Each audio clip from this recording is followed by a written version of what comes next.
हिंदी की चुनिंदा कहानियों के चैनल में आपका स्वागत है। आज सुनिए डॉक्टर स्वाति तिवारी जी की लिखी हुई कहानी रिश्तों के कई रंग।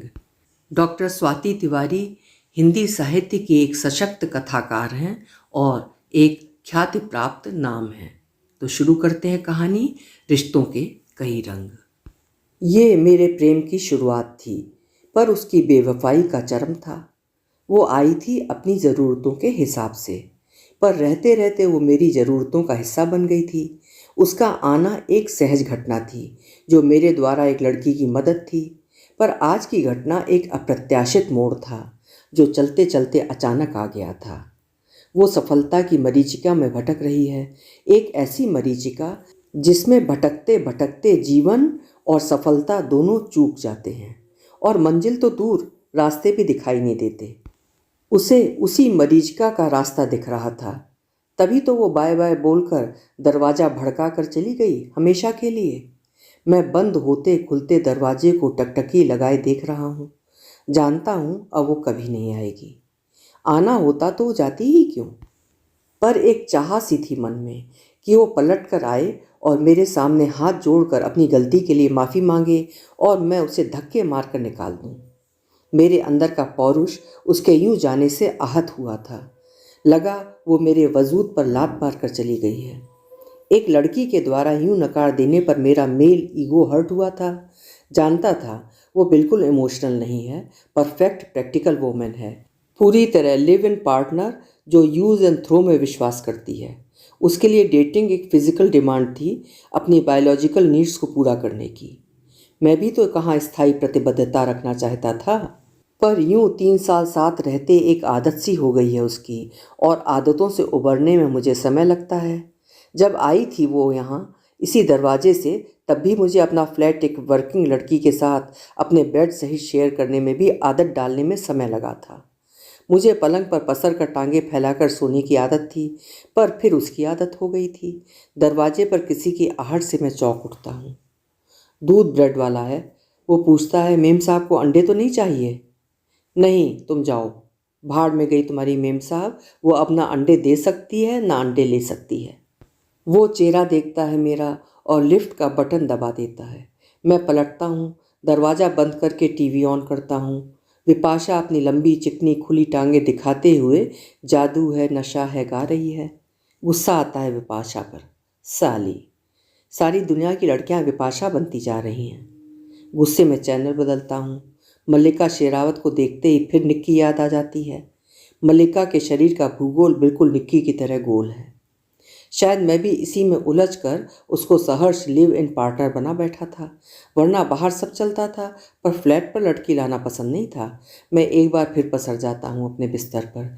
छत के सफ़ेद प्लास्टर के शून्य में कुछ खोजता हूँ। कॉल सेंटर से बाहर निकलते हुए उससे मेरी मुलाकात हुई थी। शायद कुछ परेशान थी, किसी से बात करना चाहती थी, पर बात नहीं हो पाई थी। निराश और उद्विग्न थी, व्यक्तित्व में उग्रता और बेपरवाह। बार बार नंबर डायल करती रही और मुझे अपनी ओर देखता देख चली आई थी मेरे पास। क्या मेरी मदद करोगे? कोई कमरा या फ्लैट चाहिए है। ग्राफिक्स कंपनी में काम करने के साथ वो पार्ट टाइम मॉडलिंग भी करती है। सीधे सीधे सपाट शब्दों में वो कहती है कि उसे किसी लिव इन पार्टनर की तलाश है। अभी वो एक एंग्लो इंडियन एजेड लेडी के यहाँ पेइंग गेस्ट है, पर पिछले 10 दिनों में बुढ़िया रोज तंग कर रही है, कमरा खाली मांगता। जान खा रही है मेरी। जब तक कोई व्यवस्था नहीं हो जाती, यूं ही रोज शाम खराब कर देती है mad women. Working girls hostel क्यों नहीं चली जाती? मैंने सलाह दी थी। That shit prison where you are locked in after 7 o'clock, that's just like a poultry farm where all chickens are put up. और हम दोनों ही ताली मारकर हंसे थे। यार, पोल्ट्री फार्म से तो मैड वुमन बेहतर है। चलो कल मिलते हैं, कहकर हमने एक दूसरे के नंबर ले लिए थे। अगले दिन दफ्तर से उसने फ़ोन मिलाया था। वो शाम हमारी एक तरह से ब्लाइंड डेट थी। वो वहीं से मेरे साथ फ्लैट पर आ गई थी। सारी वर्जनाएं तोड़ते हुए उसने पहल की थी, ये कहते हुए कि 10 दिनों के तनावों से रिलैक्स होना चाहती है, और ये भी कि जब हम साथ रहेंगे एक दूसरे के प्रति वफादार रहेंगे, पर ऐसी कोई बाध्यता नहीं रहेगी कि हम किसी दूसरे से संबंध नहीं रख सकते। एक पल को लगा था, क्या ये इंडियन लड़की है? जरूर माता पिता में से कोई एक, पूरी तरह पश्चिमी मूल्यों से प्रभावित।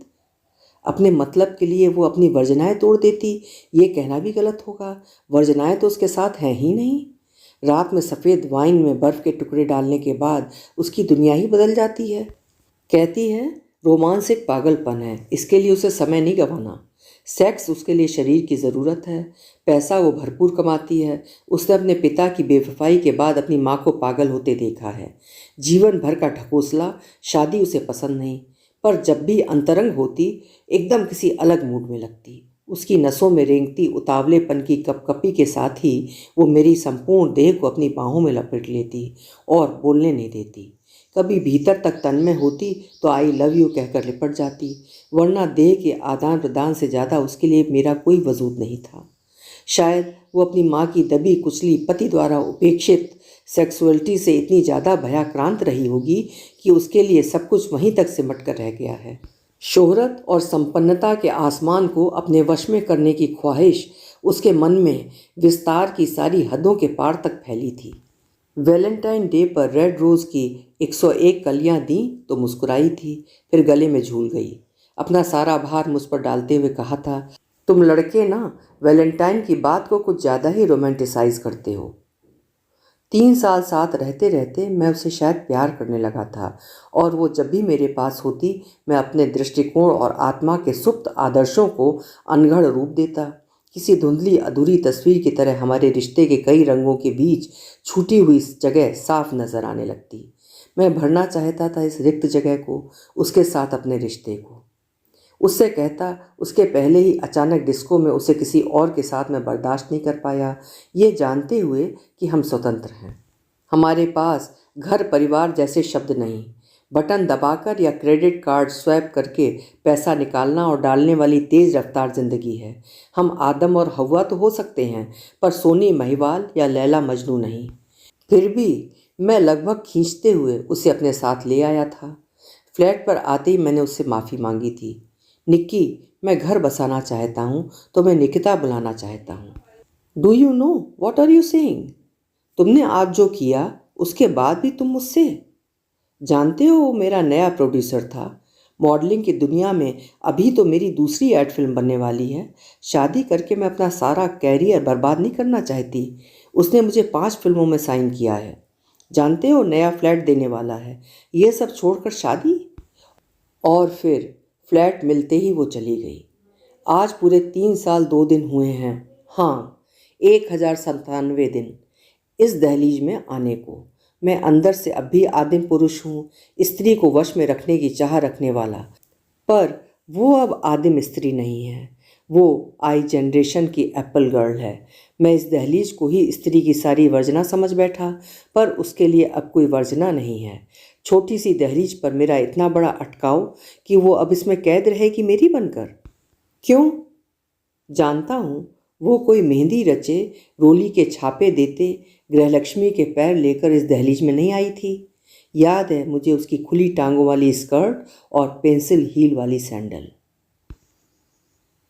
अभी आप सुन रहे थे लेखिका डॉक्टर स्वाति तिवारी जी की लिखी हुई कहानी रिश्तों के कई रंग। आशा है कहानी आपको पसंद जरूर आई होगी। कल मिलेंगे फिर किसी बेहतरीन कहानी के साथ। आपका समय शुभ हो।